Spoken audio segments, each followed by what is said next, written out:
Hola, bienvenidos, bienvenidas. Yo soy Juli de Sur en Psico y acá les traemos el grupo de estudio de Niñez A. Nosotros como centro de estudiantes consideramos que es una política fundamental el apoyo académico para la permanencia estudiantil. Seguramente pudieron ver que tenemos varios repasos por año, es porque nuestra idea es fortalecer estos espacios con distintos compañeros, compañeras, ayudantes y profes que se sumen a la iniciativa, ya que también creemos que como estudiantes nos gusta complementar nuestro proceso de aprendizaje.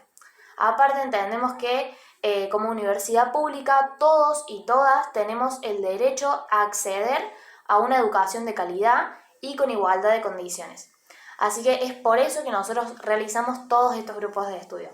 Les agradezco un montón por haberse sumado al espacio, también a Luján por sumarse a la iniciativa y bueno, los dejamos con el repaso. Bueno, hola, ¿cómo están? Mi nombre es María Luján Cabrera, yo soy compañera de la Facu y ahora vamos a hacer un repaso de las dos unidades de niñez, así que bueno, espero que les sirvan y vamos a arrancar. Presento pantalla. Bueno,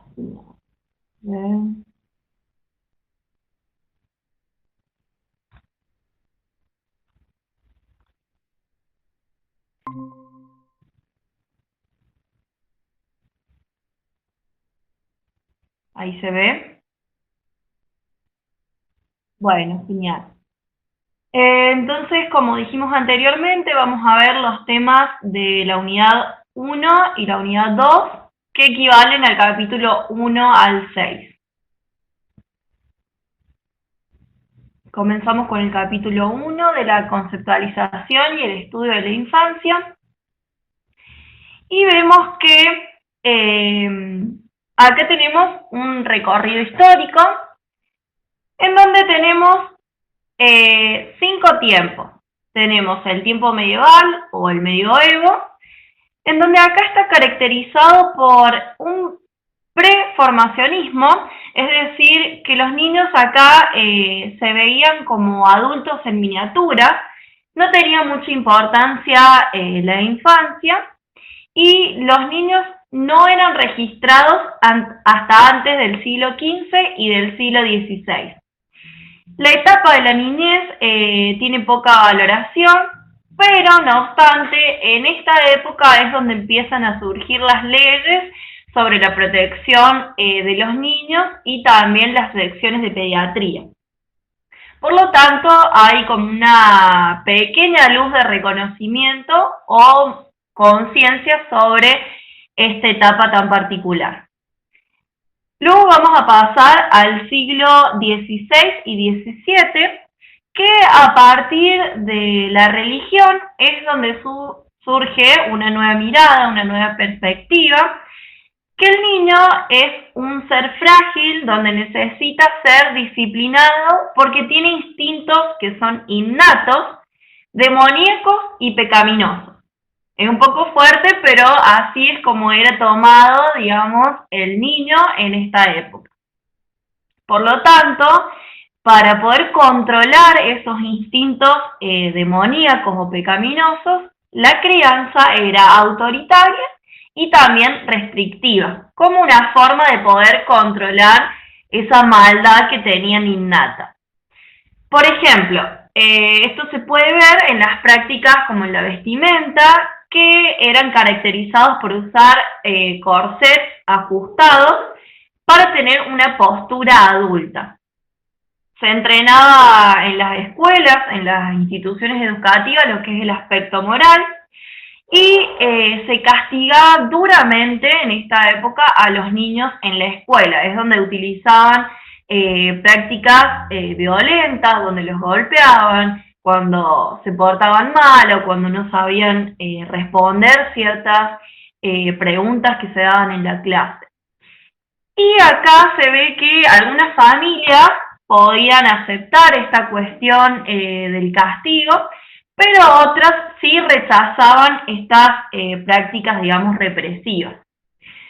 Luego pasamos al siglo XVII y el siglo XVIII, que acá vamos a tener las primeras filosofías de la infancia, es donde se comienza a teorizar la infancia, y encontramos a Locke y a Rousseau. Vemos que en esta época la infancia se caracteriza por tener una mirada más humana, y encontramos al filósofo Locke, que entendía al niño como una tabula rasa, como una hoja de papel en blanco que debía ser escrita por el adulto. Por lo tanto, el niño era nada y debía ser de alguna forma moldeado con asociaciones, con imitaciones, con recompensas y castigos, para, digamos, introducirle una educación, un estilo de vida y demás. Esto es como desde una perspectiva muy conductista. Y vemos que Locke se oponía al castigo físico y planteaba, digamos, una filosofía de crianza amable y con más compasión, en, digamos, comparación con las etapas anteriores. Luego nos encontramos con Rousseau, que entendía al niño no como una tabla rasa, sino como unos nobles salvajes, que tenían un sentido innato del bien y del mal. Era bastante permisivo su punto de vista y propone una filosofía de la infancia del estilo desarrollista, con dos conceptos que son claves: el estadio del desarrollo y la maduración. Luego pasamos al siglo XIX y principios del siglo XX, que nos encontramos acá con Darwin, que escribe El origen de las especies y a través de este escrito plantea la selección natural y la supervivencia del más apto. También encontramos que Hall y Gesell, inspirados por estas ideas de evolución darwiniana, expresan cómo es el desarrollo del niño a través de la reproducción de la evolución de la especie humana. Ellos decían que el desarrollo del niño tenía una similitud con la evolución de la especie humana. Después nos encontramos con Preyer, que publicó El alma del niño, donde en esta obra registró distintas observaciones de su propio hijo durante los primeros años de vida. Estas observaciones tenían aspectos cognitivos, emocionales y también físicos. Es decir, registraba muchos de los aspectos del desarrollo infantil de su propio hijo.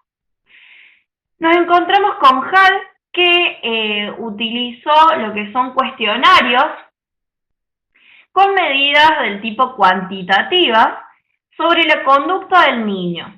Y acá tenía, digamos, en cuenta lo que es la edad, las escalas de inteligencia, cuestiones cognitivas también, pero lo hizo a través no de observaciones, sino de cuestionarios. Después tenemos a Boulding, que inició el estudio, digamos, a través de etapas, donde involucraba los conceptos de asimilación, de acomodación, de reacción circular, de esquema, imitación. Todos estos conceptos los pudieron ver en lo que es el ingreso, el cursillo de ingreso, así que no nos vamos a detener, pero sepan que, digamos, a través de esos conceptos es donde se comenzó a estudiar el desarrollo del niño a través de etapas.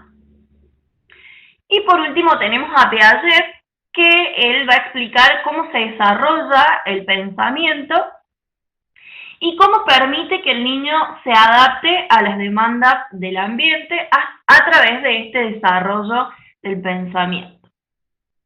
Bueno, continuamos entonces con esta etapa, donde también tenemos lo que son las biografías de los bebés y comienzo de los estudios empíricos sobre el niño. Acá se comienza entonces a estudiar la niñez a través de registros biográficos de la conducta, como vimos anteriormente, los ejemplos de Preyer, de Piaget, todos hicieron estudios con sus hijos. Y estas biografías tenían la desventaja de que, las desventajas y también fueron criticadas porque al ser sus padres, este estudio, digamos, tenía como mucha investidura subjetiva, mucha investidura emocional, por lo que era considerado antiético y también poco objetivo. Pero también, así como tuvo desventajas y críticas, tuvo ventajas, que fue que el registro directo permite observar la complejidad del comportamiento infantil y cómo se da una continuidad en el tiempo.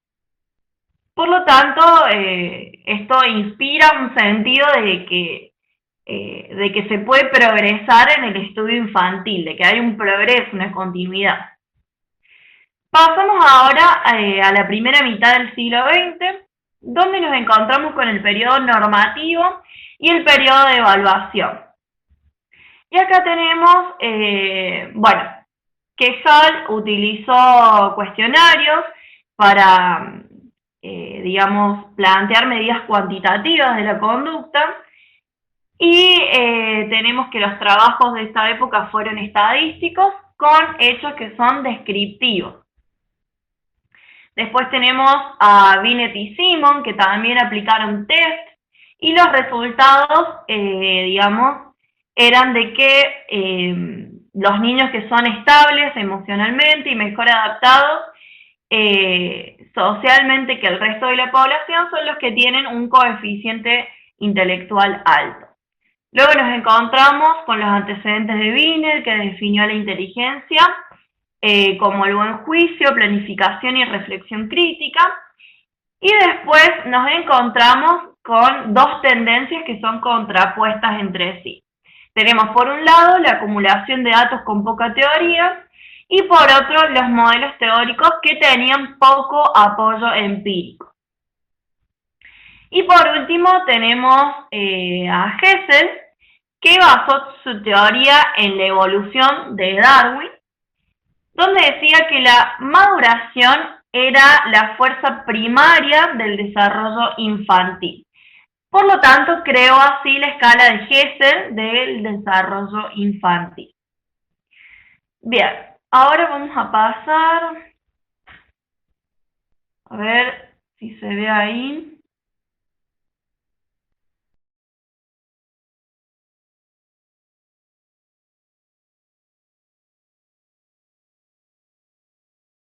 Bueno, acá vamos a encontrar en la psicología evolutiva contemporánea a Juan del Val, que va a identificar 6 momentos que son, digamos, claves en el proceso del desarrollo sistemático de la infancia.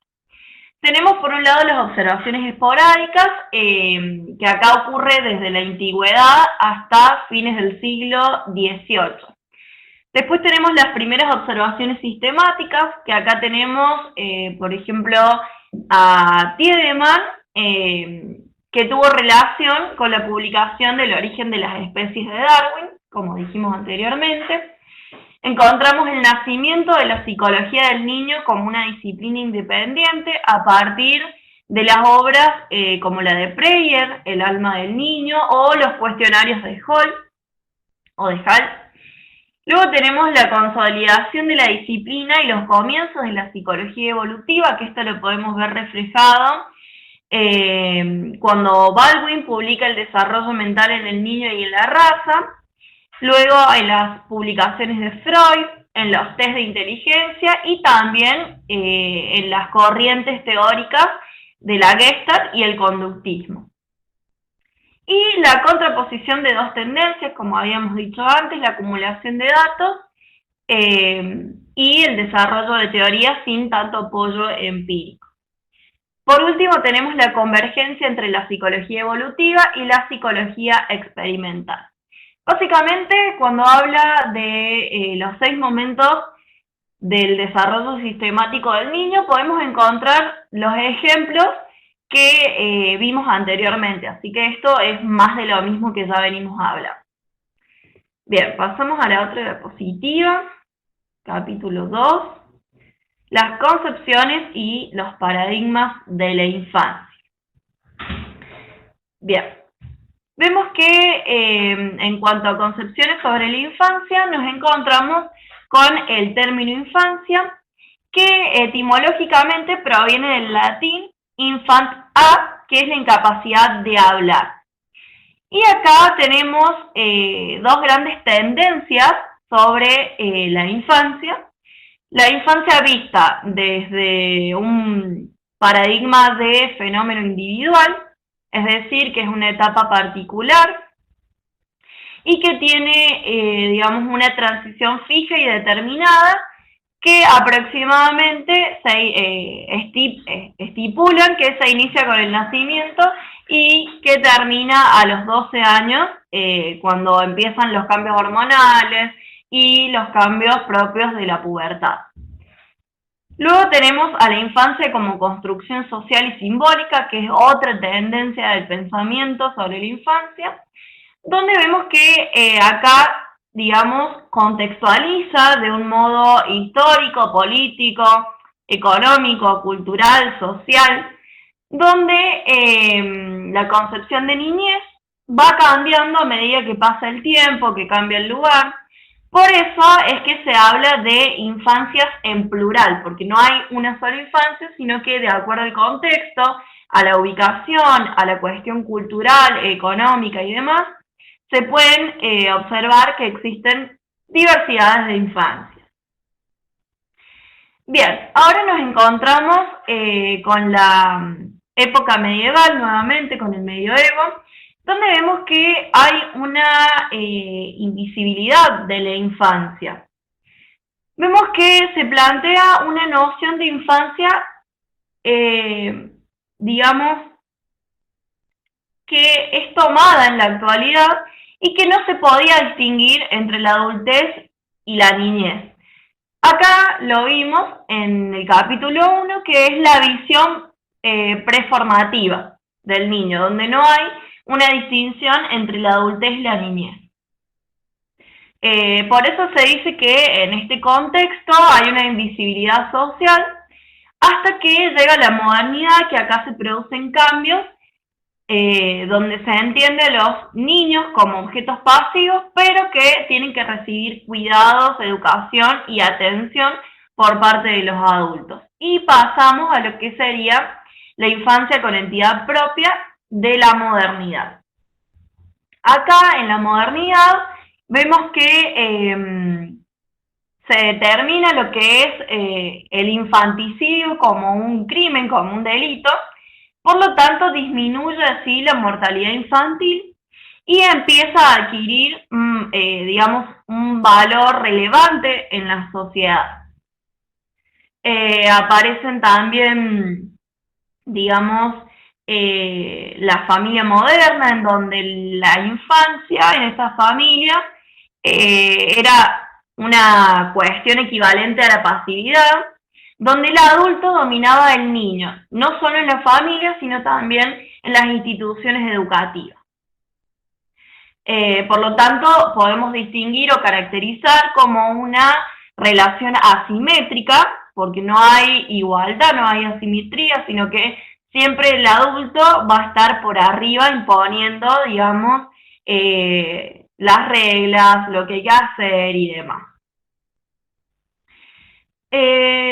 Bueno, después tenemos la infancia como es entendida hoy, que por la globalización hubieron transformaciones en lo que es la infancia y se plantea que en la actualidad es, digamos, complicado, es más difícil poder sostener significantes que estén ligados a la obediencia, a la dependencia, a la inocencia, sino que de acuerdo a ciertos paradigmas, esto está transformado. Vemos que pasamos, a ver si se pasó de diapositiva. Bueno, tenemos en esta misma etapa, digamos, en la infancia hoy, nuevas estructuras que generan identidades nuevas en la infancia.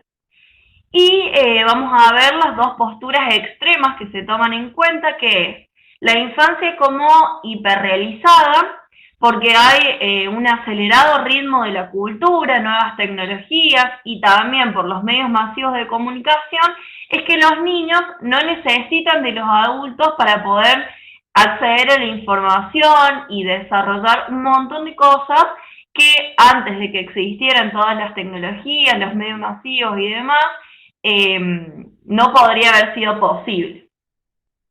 Y después tenemos la infancia como desrealizada, donde los niños acá son vistos, digamos, como desvinculados de la escuela, desvinculados de la familia, donde se puede ver el trabajo infantil en este paradigma de la infancia desrealizada.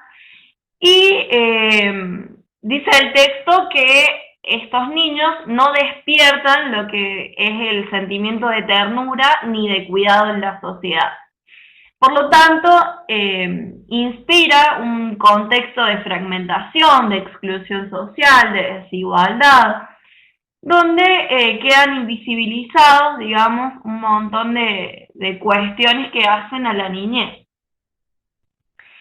Y pasamos a lo que es la infancia en el contexto argentino. Y vemos que acá tenemos un montón de fechas, pero vamos a hablar sobre lo más, digamos, lo clave de cada etapa.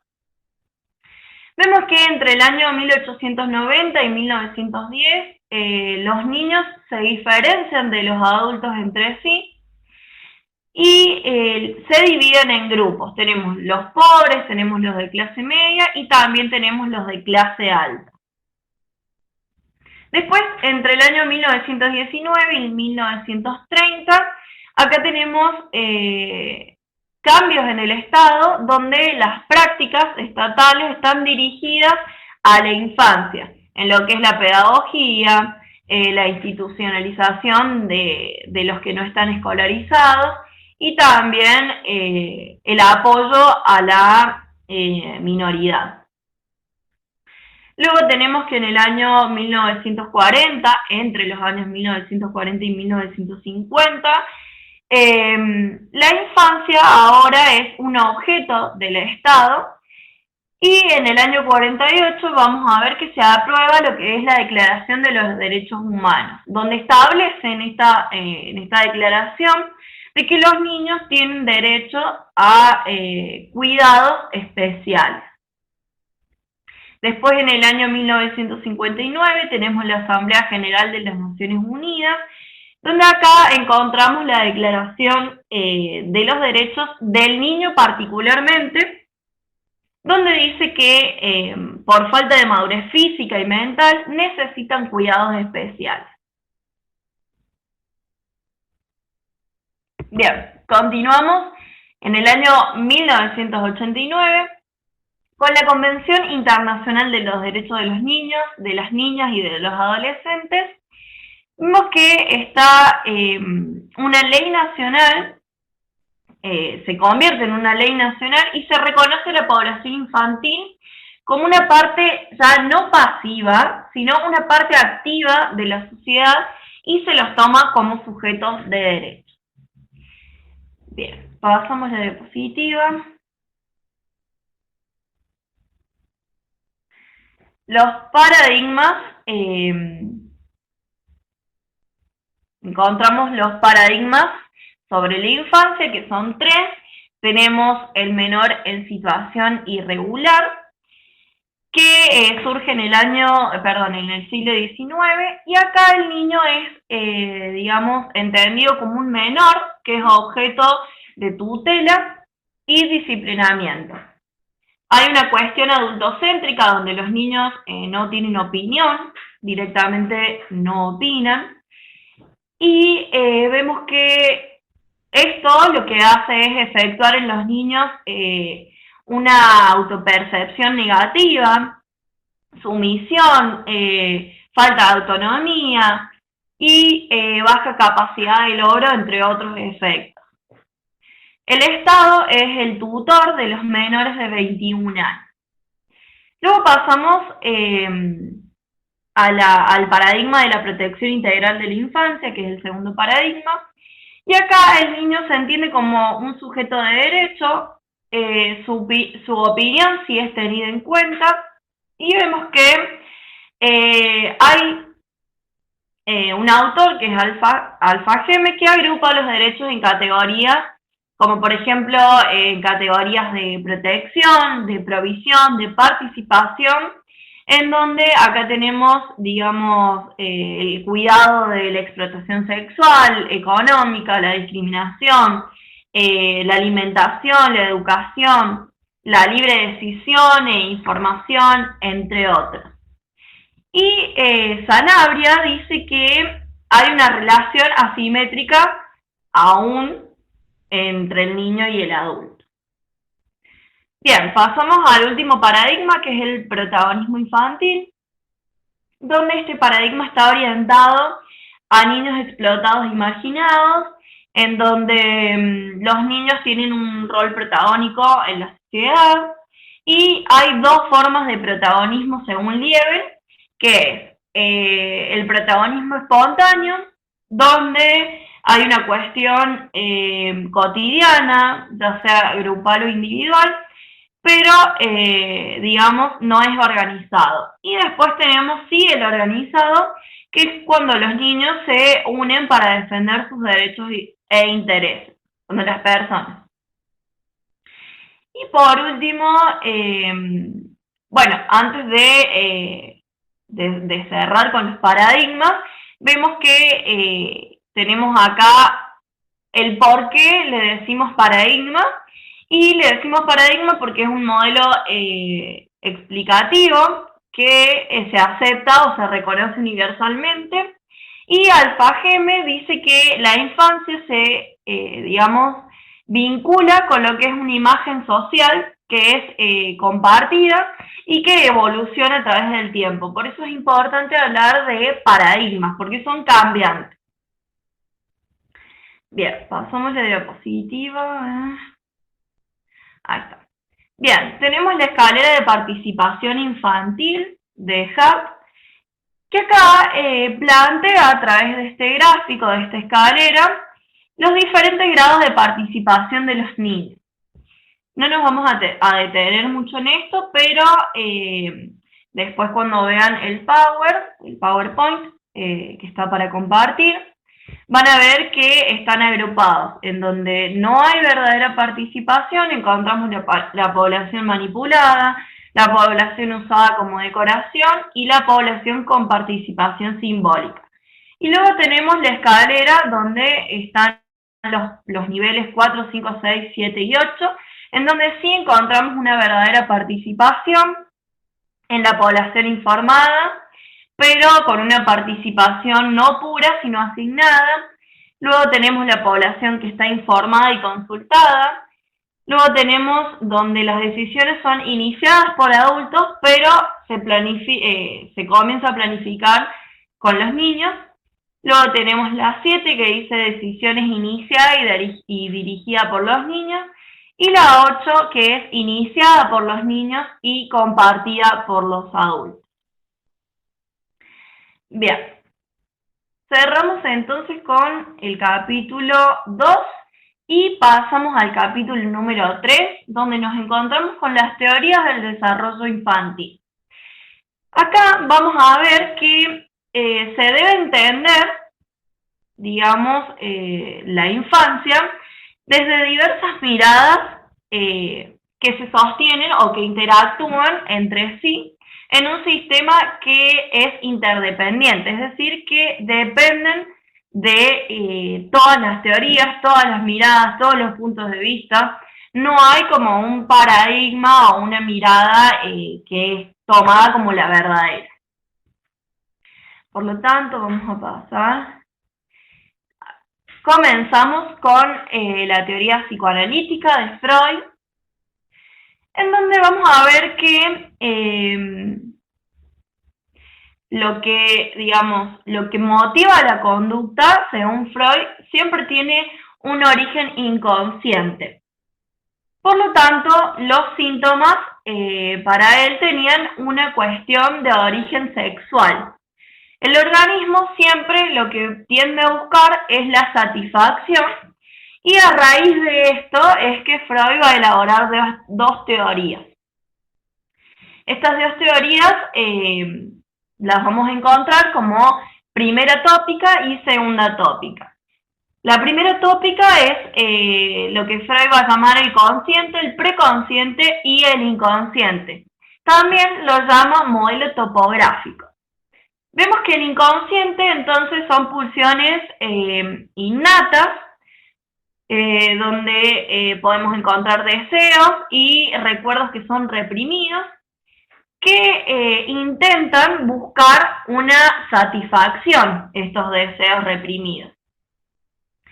Luego tenemos el preconsciente que entre el preconsciente y el inconsciente situamos lo que es la censura, donde todos los pensamientos se registran primero en el inconsciente y ahí se decide si son o no aceptables para por fin pasar a lo que es la conciencia.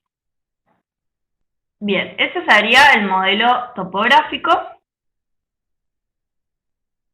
Ahora pasamos a la segunda tópica, que es el modelo estructural, donde vamos a encontrar conceptos como el ello, el yo y el superyo.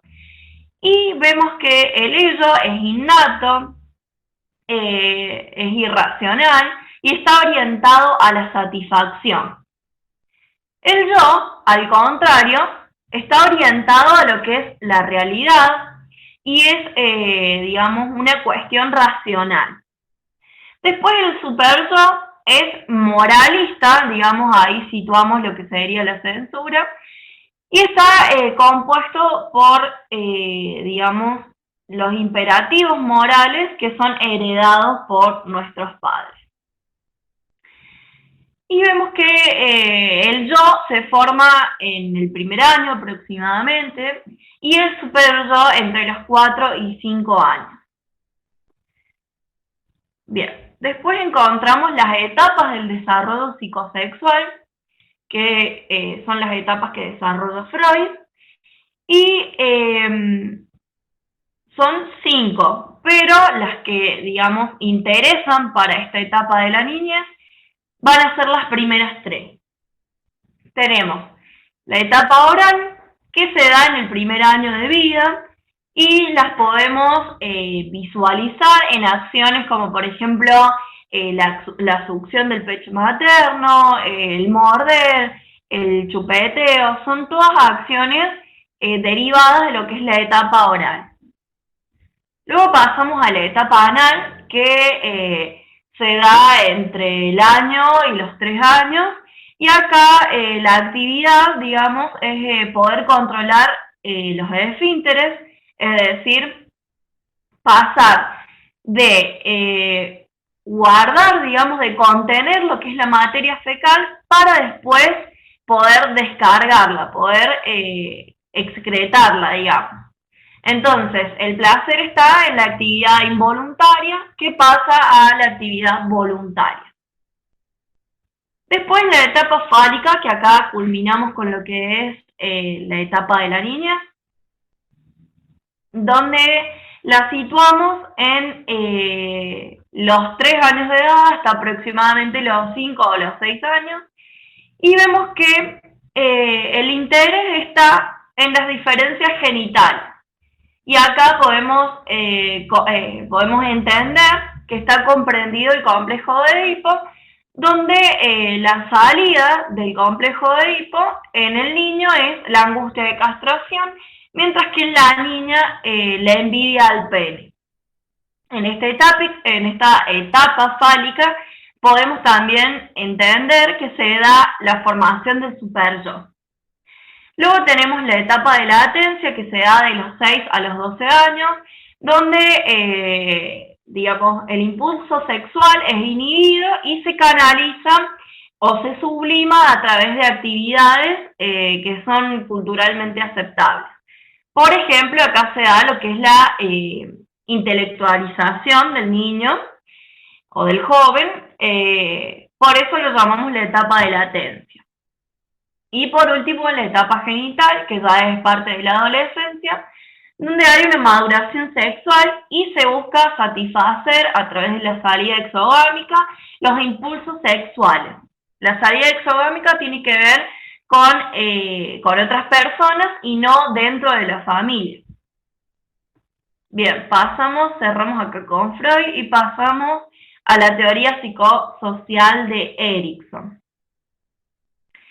Bien, el desarrollo entonces para Erikson funciona desde un principio epigenético, entendiendo la palabra epigenético con su prefijo epi, que significa por encima, y genético, bueno, de la genética. Entonces el principio que desarrolla Erikson tiene que ver con algo que está por encima de la genética.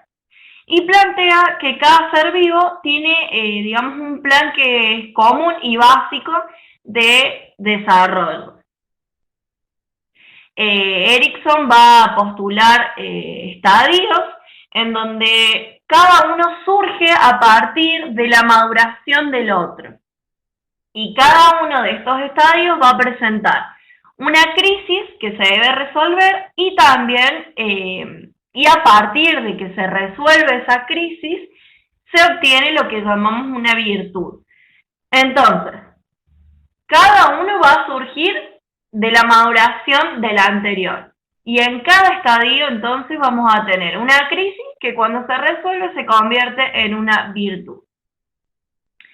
Los estadios entonces son confianza básica versus de confianza básica, que se da a partir de que nace hasta que cumple aproximadamente el año.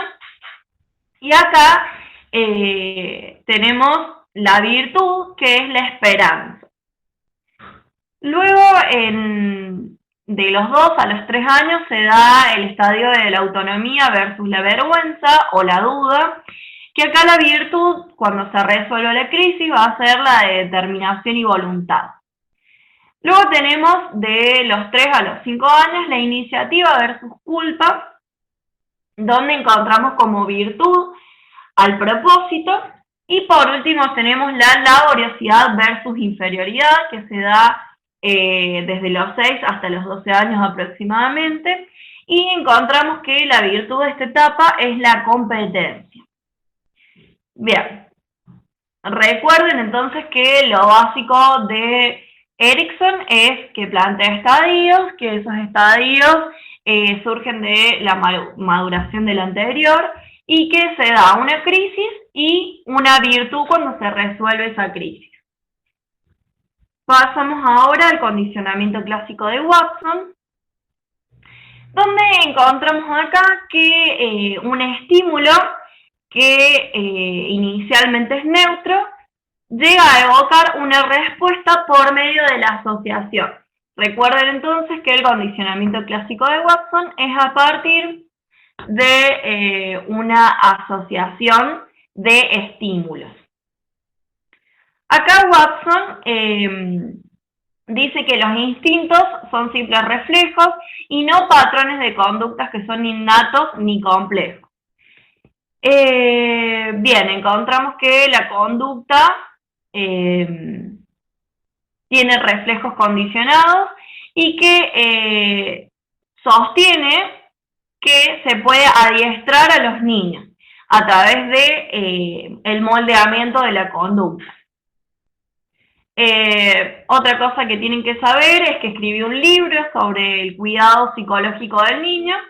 Y acá escribía frases bastante, digamos, polémicas, como por ejemplo que a los niños nunca hay que abrazarlos, ni besarlos, ni dejar que se sienten en el regazo de los padres, y que el amor de la madre es un instrumento peligroso. Bueno, después tenemos un caso que se da, a ver, lo vamos a ver acá. Donde un bebé es condicionado por Watson, llamado condicionamiento clásico del pequeño Albert. No sé si se puede ver ahí la imagen, pero sí, ahí se puede ver. Primero tenemos, a ver acá, Tenemos un estímulo neutro, que en este caso, esto es antes de que se condicione. Tenemos el estímulo neutro, que es una rata, y tenemos el bebé, que dice que el bebé no le teme a la rata en este momento. Luego tenemos un martillo, que este martillo lo va a golpear con una barra de acero y va a hacer un ruido que al pequeño Alberto, al bebé Alberto, lo va a asustar. Durante el condicionamiento sucede que el estímulo que al principio era neutro, la rata en este caso, se le suma el estímulo del golpe con el martillo y la barra de acero. Por lo tanto, el pequeño Alberto termina asustado, llorando, con miedo. Después del condicionamiento, después de haber repetido un montón de veces esto, lo que se consigue es que cuando se presenta este estímulo, que es el de la rata, ahora está condicionado. Por lo tanto, al verlo le va a ocasionar miedo, porque evoca el estímulo del martillo y de la barra de acero. Bien, pasamos al condicionamiento operante de Skinner, que acá tenemos que el aprendizaje se da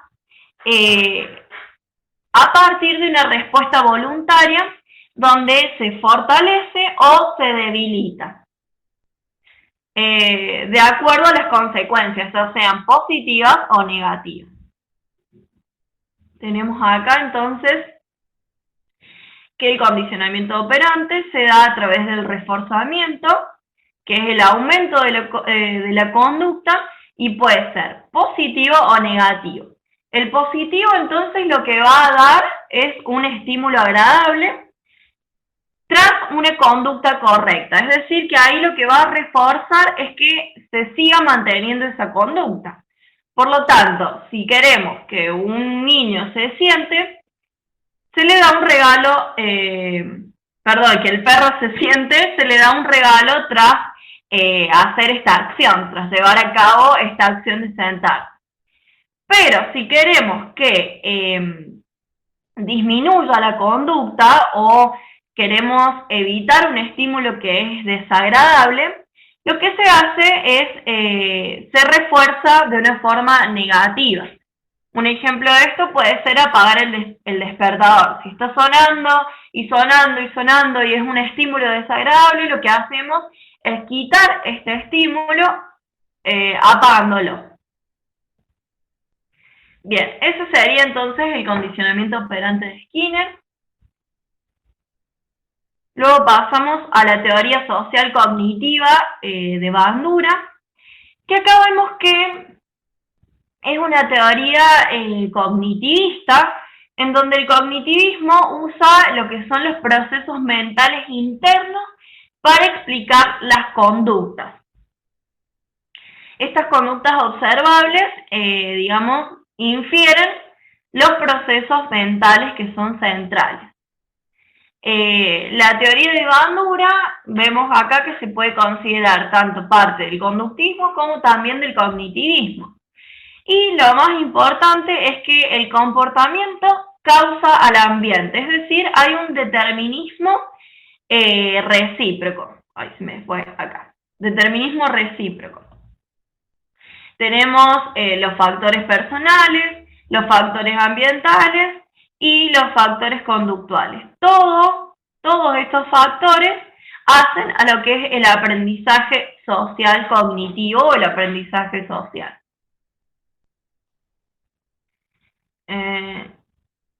Vemos que, según Bandura, los aprendizajes, son a través de la imitación o la observación de modelos sociales. El aprendizaje por observación o modelado, y también tenemos la autorregulación, que son los pilares básicos de la teoría. Entonces, cuando nos pregunte cuáles son los principales conceptos de la teoría de Bandura, tenemos el aprendizaje por observación y la autorregulación.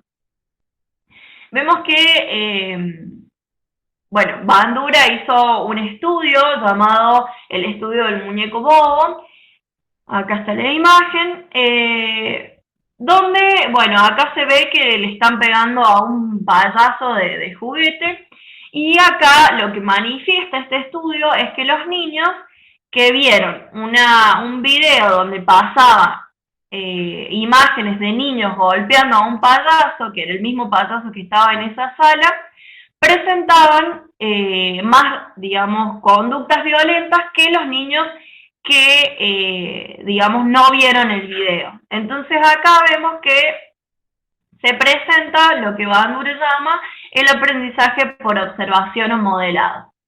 Este aprendizaje puede ocurrir por reforzamiento vicario o imitación de modelo, también por autorreforzamiento. El reforzamiento vicario, entonces, es cuando el niño imita las conductas que son reforzadas por otros de su entorno. Y acá tenemos el ejemplo del muñeco bobo. Luego tenemos la imitación de modelos, que acá el niño imita un modelo a seguir y esto ocurre siempre y cuando sea reforzada esa imitación, digamos. Y el autorreforzamiento es cuando el niño controla sus propios reforzadores. Bien, pasamos a la epistemología genética de Piaget. Acá tenemos los conceptos claves de maduración, inteligencia, esquema, las invariantes funcionales, la organización, la adaptación, asimilación, acomodación, equilibración. Son todos conceptos claves de la teoría de Piaget que los tienen que saber y saber diferenciar. Por ejemplo, la adaptación y la asimilación son similares en cuanto a la escritura, pero la adaptación implica que se ajuste el proceso a la nueva información con los procesos que complementan a la adaptación. Estos son la asimilación y la acomodación. La asimilación es cuando se incorpora una información nueva a una estructura que ya existe. Y la acomodación es cuando hay cambios en la estructura que existe para incluir una nueva estructura. Entonces, asimilar es incorporar información a una nueva estructura y acomodar implica que se cambie esa estructura para incluir una nueva. Bien.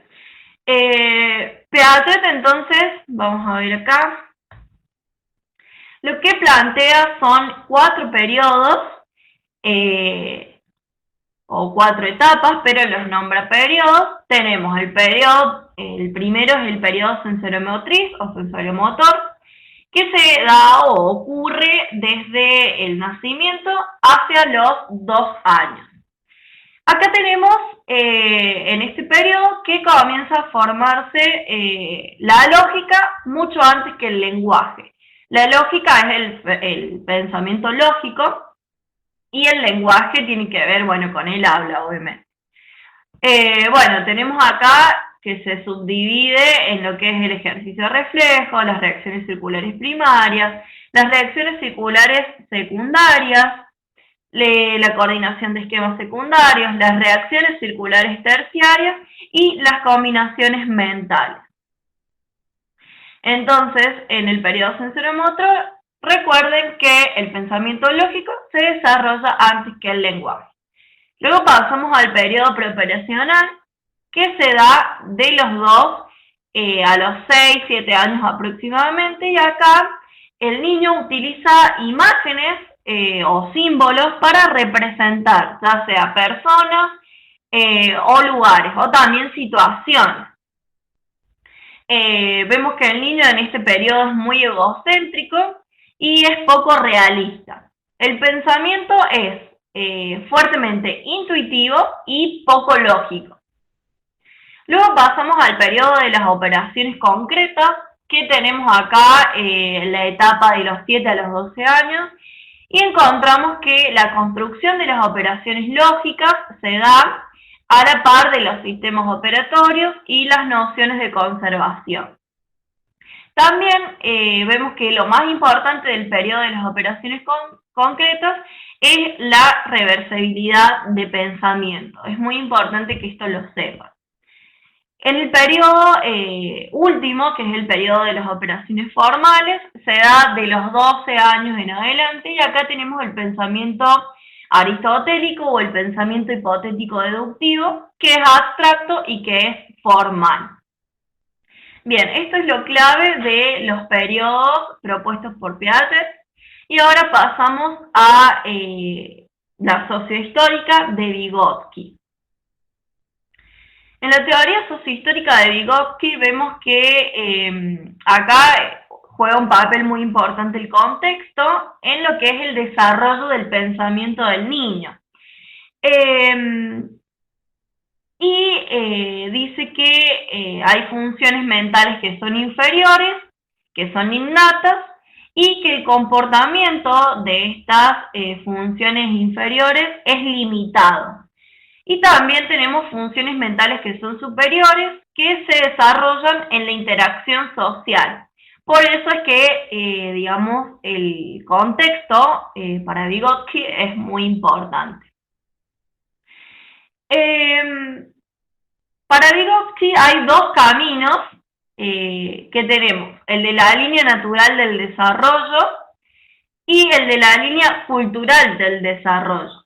Entonces, en la línea natural encontramos que está el crecimiento, la atención, la percepción o también la motivación. Y en cuanto a la línea cultural, tenemos que evolucionan a conductas superiores ligadas a la vida social. Es básicamente lo que dijimos antes de las funciones mentales superiores que se desarrollan por la interacción social.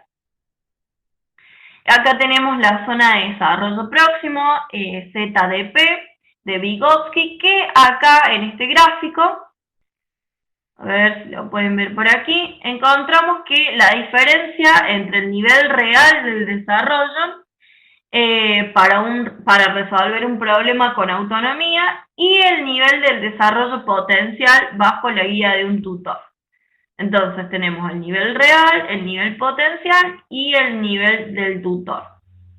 Eso es un gráfico de la zona de desarrollo próximo, no hace falta que lo sepan, es para que lo puedan poner como, digamos, de una forma simbólica, como ponerlo en imagen, a la zona de desarrollo próximo que desarrolla Vygotsky en el texto. Y vemos que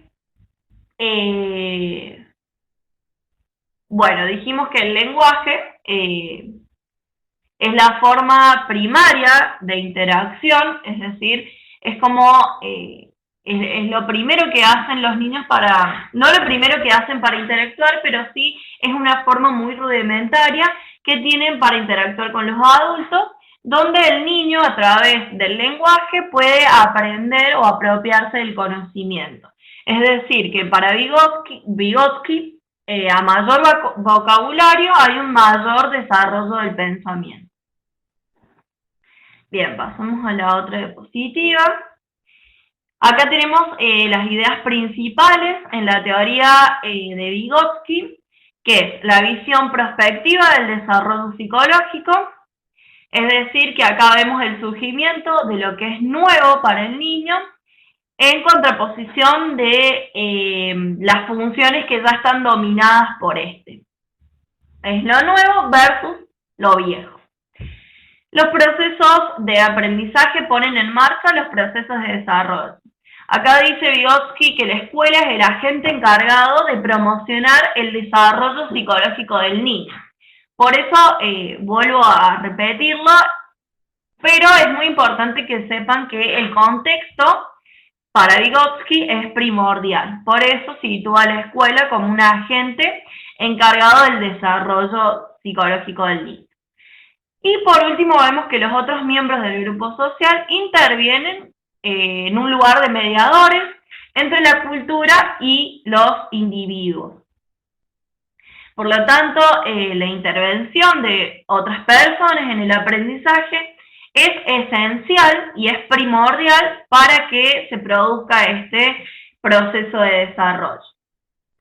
Pasamos ahora a la teoría bioecológica de Grothendieck, que acá tenemos lo que es el desarrollo, digamos, de de los procesos mentales o los procesos del desarrollo infantil se dan de contextos ecológicos que promueven o no el crecimiento. Y acá establece lo que son 5 sistemas. Tenemos el microsistema, donde encontramos actividades, relaciones interpersonales, los vínculos, en lugares como el hogar, el colegio, el barrio, y son influencias bidireccionales, es decir, que tiene 2 direcciones. Luego tenemos el mesosistema, que acá encontramos la interrelación entre 2 o más sistemas, donde la persona, el sujeto acá tiene un rol activo. Y acá puede ser el hogar con la escuela, por ejemplo. Un ejemplo de esto es si de repente nos encontramos en un contexto en el hogar donde se ejerce mucha violencia, mucha agresión, es probable que esto se plasme en lo que es la escuela. Por eso es que están, digamos, interrelacionados a través de un rol activo. En el exosistema encontramos que 2 o más sistemas tienen interacción, pero en al menos uno no tiene participación, aunque esto sí, digamos, lo afecta de forma directa. Por ejemplo, en las elecciones políticas, el niño, digamos, no tiene participación todavía, pero de forma directa sí se va a ver afectado, porque se ve afectada la economía, la situación cultural, social, etcétera, en donde está inmersa esa familia, por lo tanto, el niño también. Luego tenemos el macrosistema, donde acá tenemos los patrones culturales, como por ejemplo los valores, las creencias, las costumbres, las cuestiones religiosas, donde influyen en la vida de los individuos. Y por último, el cronosistema, que es la dimensión temporal, donde, digamos, se modifica la composición de familia, el lugar de residencia, donde hay guerras, crisis y demás. Acá, como pueden ver, está, digamos, graficado lo que es los 5 sistemas de Bronfenbrenner en este pequeño dibujo. Y pasamos a la teoría biosocial de Henry Wallon, donde Wallon tiene una postura que es antidualista, donde el niño y el medio siempre están en contacto.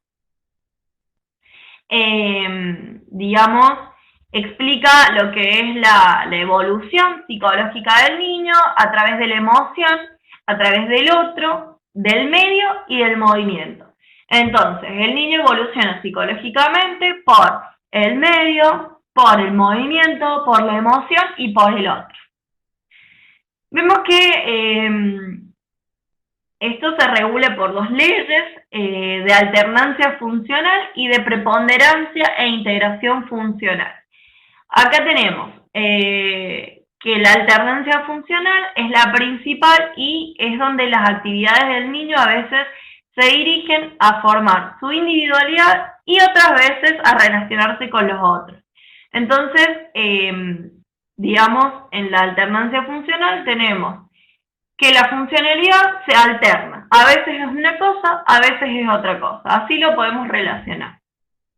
Y de preponderancia e integración funcional dice que las funciones que son viejas, que son antiguas, no desaparecen, sino que se integran con las nuevas funciones. Bien, acá tenemos lo que sería el estadio de la impulsividad motriz y emocional, el estadio sensoriomotriz y proyectivo, del personalismo, del pensamiento categorial y la pubertad y adolescencia.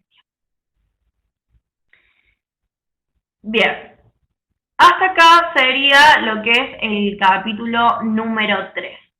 Continuamos con el último capítulo de la unidad 1, que tiene que ver con los métodos y los diseños para el estudio de la niñez. Nos encontramos con 2 conceptos que son básicos para tener en cuenta, que se utilizan para, digamos, las investigaciones.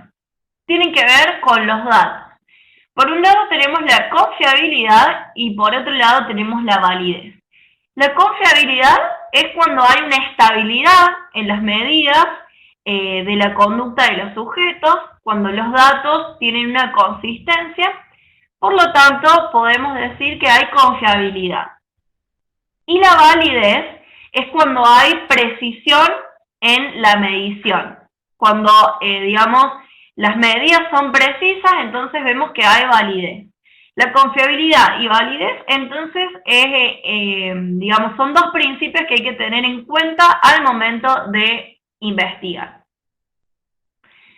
Tenemos ahora los métodos. Por un lado, tenemos los métodos, el método de observación sistemática y el método de técnicas de autorreporte.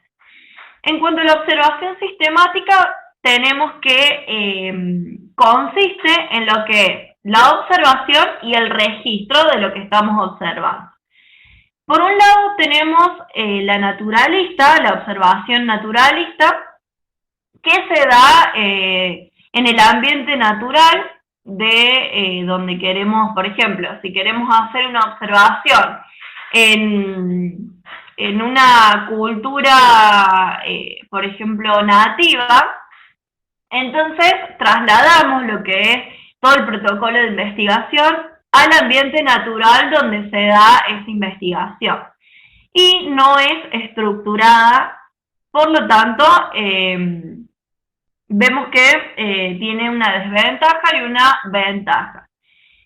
La ventaja es que se ve directamente la conducta, porque se observa cómo se va efectuando toda la conducta, y la desventaja es que no todos tienen la misma oportunidad para mostrar el comportamiento particular. Después vemos que puede ser una observación estructurada, que esto se da generalmente en laboratorios donde se pueden controlar las variables que dan origen a determinada conducta. La ventaja es que se pueden pasar los datos a números para que sea más fácil el procedimiento, y la desventaja es que los niños en un laboratorio, por ejemplo, no se comportan como se comportan en la vida real, en la vida diaria, cotidiana. Por lo tanto, pueden haber problemas en el sentido de que el observador puede influenciar en lo que es la conducta, entonces ocurre ahí una cuestión de validez y confiabilidad que se pone en riesgo. Luego tenemos la técnica, la tenemos por acá, la técnica de autorreporte, que son las entrevistas y los cuestionarios. La ventaja de las técnicas de autorreporte es que permite a los sujetos poder manifestar sus pensamientos y la información que se puede obtener es mucha en poco tiempo. Entonces esa es una gran ventaja. La desventaja es que, digamos, no se sabe a ciencia cierta que los sujetos responden las preguntas con total veracidad. Entonces ahí también hay una cuestión de confiabilidad y validez que se pone en juego.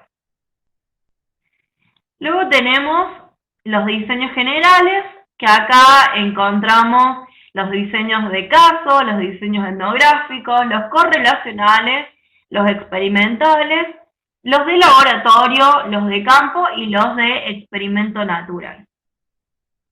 En los diseños de caso tenemos el abordaje en profundidad de un caso individual.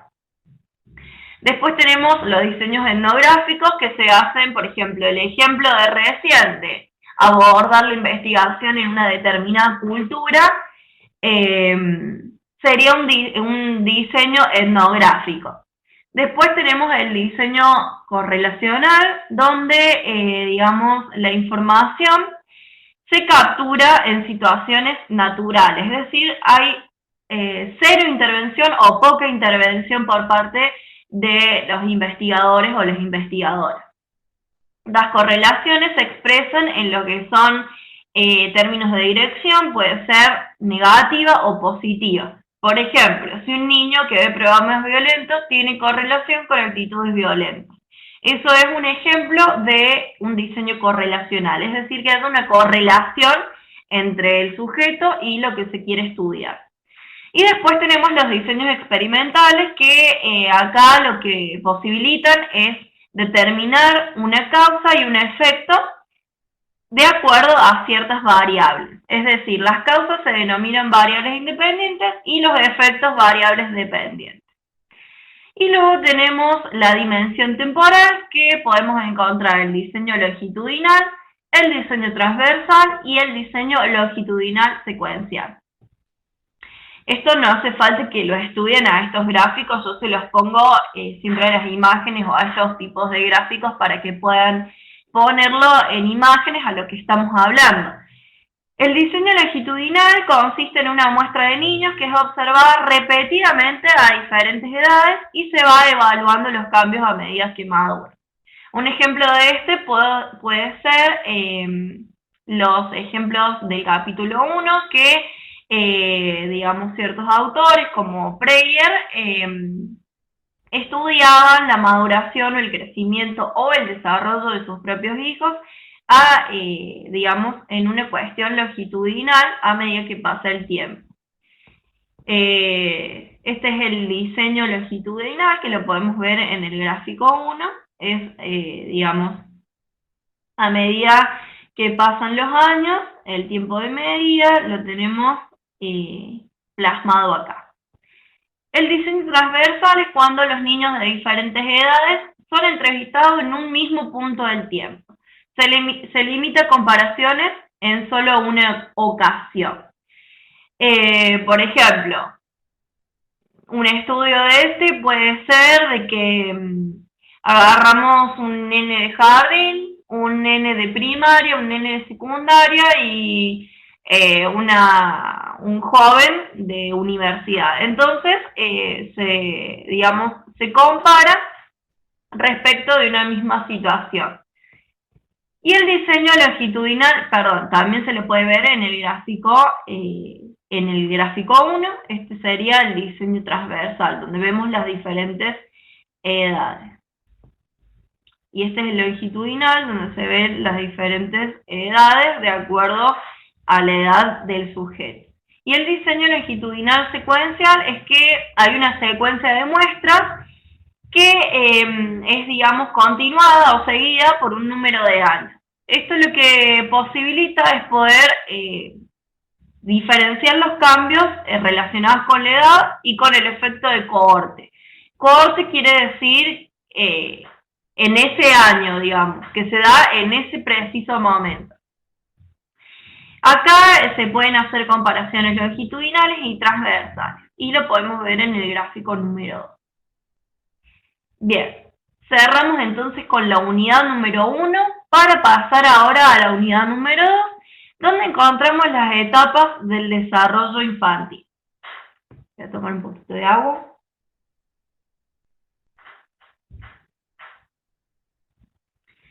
Acá encontramos el capítulo 5 de embarazo y nacimiento, y yo quiero hacer como una opinión personal, que acá habla mucho sobre la maternidad, paternidad, de acuerdo a una familia nuclear de papá, mamá e hijo. Pero sepan, como están plasmadas en estas imágenes, que el modelo de familia, digamos, no es uno solo, y que por más que salen los textos, tienen que poder, digamos, cuestionar o criticar desde qué aspecto es plasmado esto en el texto.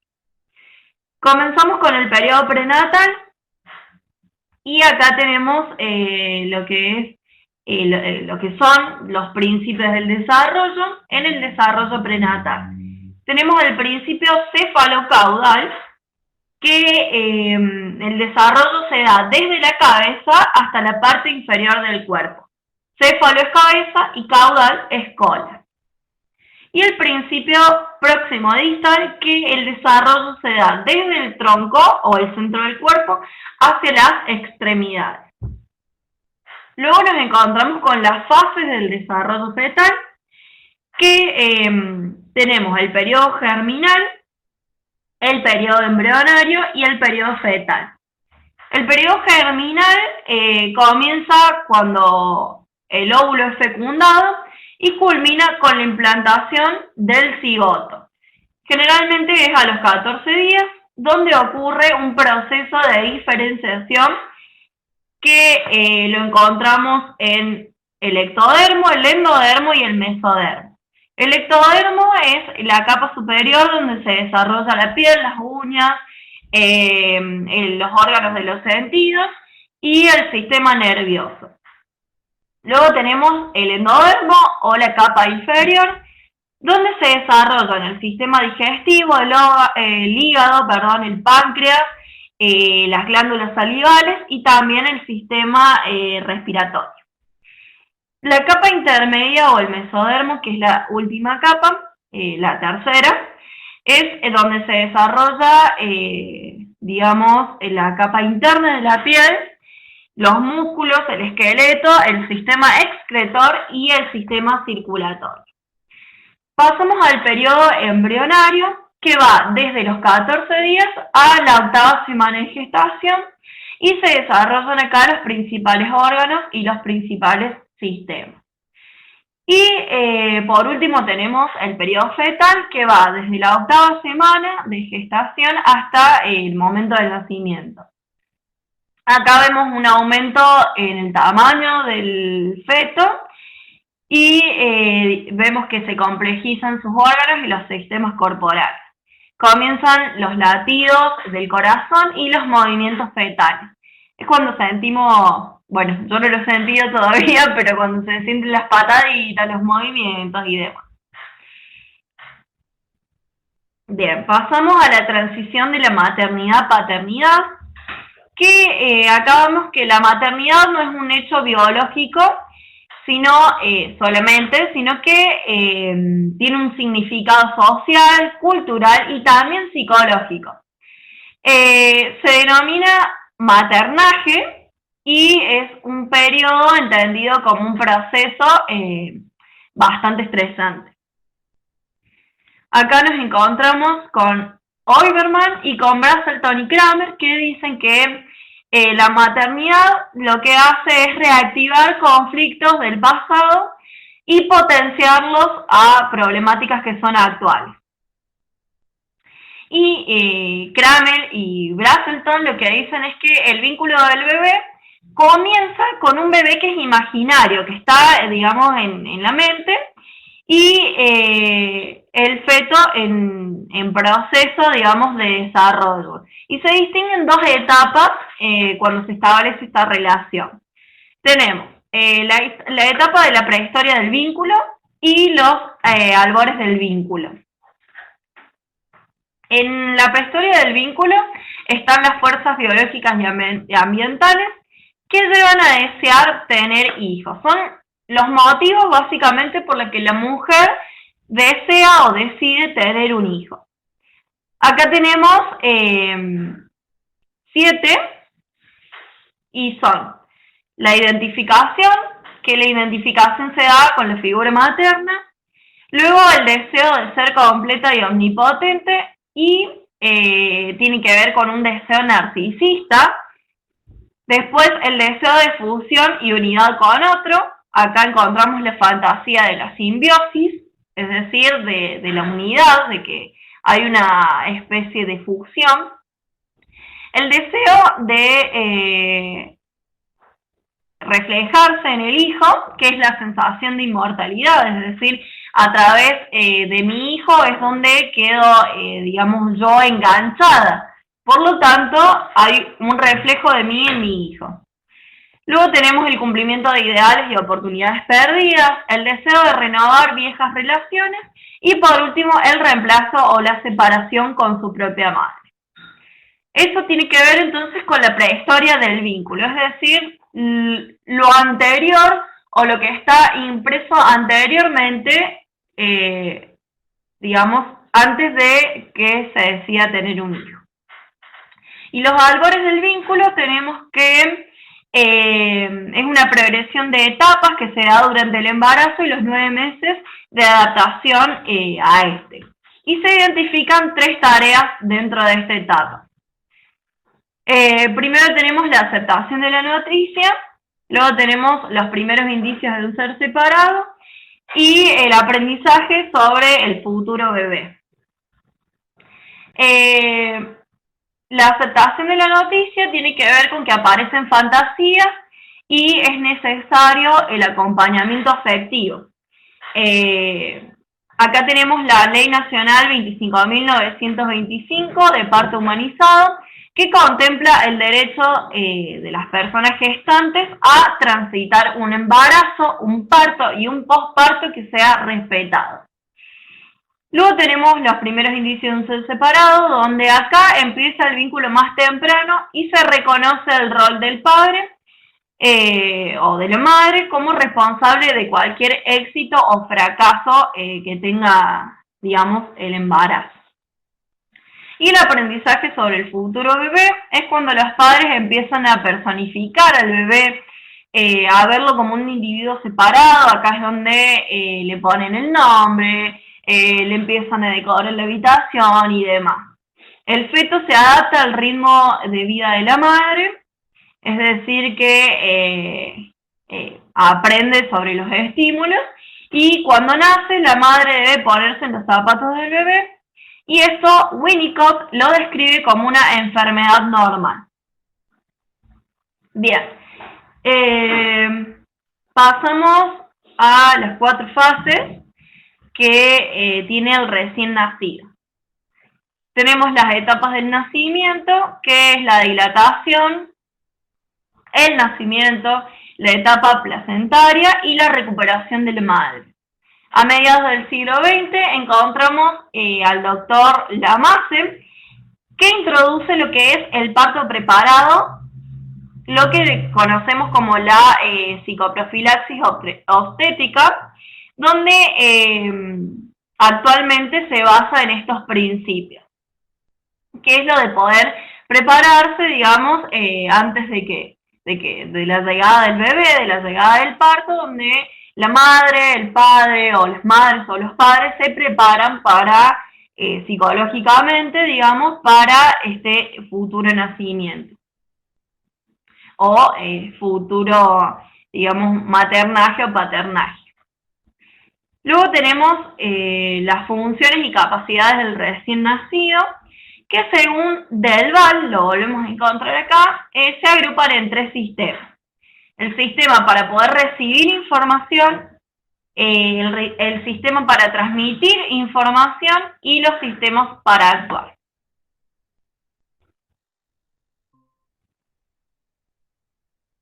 Bien, y nos encontramos con el sistema para actuar. En el sistema para recibir información vemos que son las capacidades sensoriales, es decir, los órganos de los sentidos, que al nacer están, según Delval, medianamente preparadas. Luego tenemos el sistema para transmitir información, que se produce a través del llanto, las expresiones faciales, digamos, las respiraciones variadas, y los movimientos corporales. Y en el sistema para actuar tenemos los reflejos, que en un principio son reflejos a estímulos que provienen del ambiente, y cada vez se van a ir complejizando aún más para volverse un comportamiento aprendido. Bien, pasamos a los sistemas físicos y corporales, donde encontramos que el peso de un neonato al nacer es en promedio alrededor de los 3 kilogramos, y el tamaño, el largo, es de 50 centímetros. Se considera neonato hasta las 4 semanas de vida. Acá tenemos la escala de Apgar, que se usa para valorar la adaptación del recién nacido, y se toma al primer minuto de nacimiento y luego a los 5 minutos. Como ven, ahí les puse un gráfico del test de Apgar o la escala de Apgar, donde, digamos, toma el color de piel, la frecuencia cardíaca, la irritabilidad refleja, el tono muscular y el esfuerzo respiratorio. Pasamos a la evolución de los sistemas sensoriales, en donde tenemos el tacto, el gusto y el olfato, el oído y la vista. En cuanto al tacto, decimos que es un sentido fundamental para que el bebé pueda interactuar con sus cuidadores, ya sea papá, mamá, hermano, etc. Está muy desarrollado al nacer. Luego, en cuanto al gusto y al olfato, vemos que en cuanto a su estructura, son maduros al nacer y lo utilizan para poder distinguir sabores básicos y reconocer el olor de su cuidadora, su madre. En cuanto al oído, está completamente desarrollado al nacer y prefieren los sonidos complejos, como por ejemplo una voz humana. En cuanto a la vista, si bien cuando nacen viendo, pero es el sentido menos desarrollado. Su evolución y su maduración es rápida, a los 3 meses ya pueden enfocar objetos y a los 3 años ya pueden visualizar como lo hace una persona adulta. Bien. En cuanto al llanto, tenemos acá a Wolf, que dice que hay 4 tipos. Tenemos el básico, regular y rítmico, que se asocia con el hambre. Luego tenemos el llanto de cólera, que es cuando el bebé está enfadado o siente rabia. El llanto de dolor y el llanto de atención, que aparece alrededor de las 3 semanas para usarlo para poder controlar el entorno, digamos. El llanto es valioso a la hora de poder predecir el estado del sistema nervioso del bebé y, por ejemplo, hay síndromes genéticos asociados con patrones que son particulares del llanto y el análisis del llanto mediante el uso de modelos neuronales en la actualidad han tomado como mayor fuerza para poder interpretar estos síndromes genéticos asociados al llanto. Bien. Acá tenemos los reflejos. Me pasé acá. Los reflejos. Tenemos el de búsqueda u osamiento, que la estimulación es a través de la caricia en la mejilla y el bebé, digamos, con la cabeza se dirige a donde está la caricia.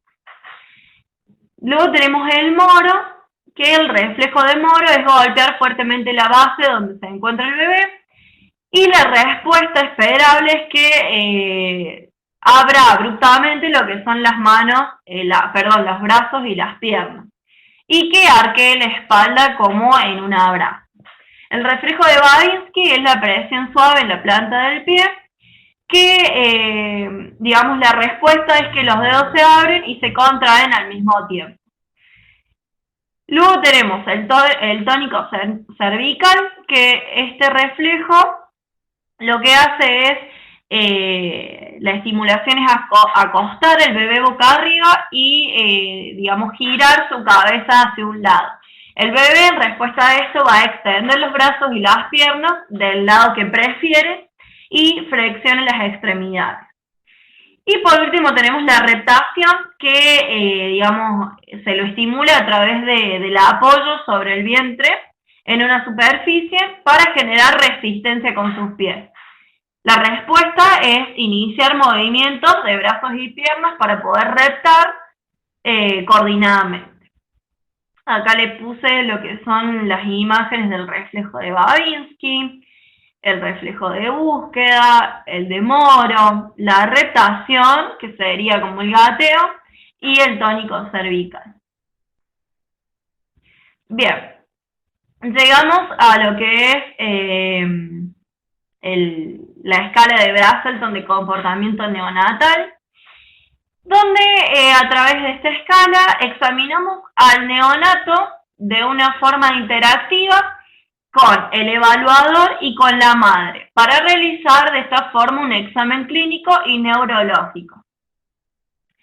lo esencial de esta escala de Brazelton de comportamiento es la evaluación justamente del comportamiento del bebé. La premisa que tiene este estudio es que los bebés nacen ya listos para poder comunicarse y tiene 28 ítems de comportamiento y 18 ítems sobre reflejo. Esta evaluación es en base a la habituación, a la orientación, al sistema motor, al rango de alerta, a la regulación del estado y la estabilidad autonómica. También a los reflejos, por eso es que tiene 18 ítems para los mismos. Bien, llegamos entonces hasta acá con la unidad 1 y 2, que son las primeras que entran a este primer parcial. Así que espero que se haya entendido y cualquier otra duda nos encontramos en el Sácate las Dudas que estará próximamente.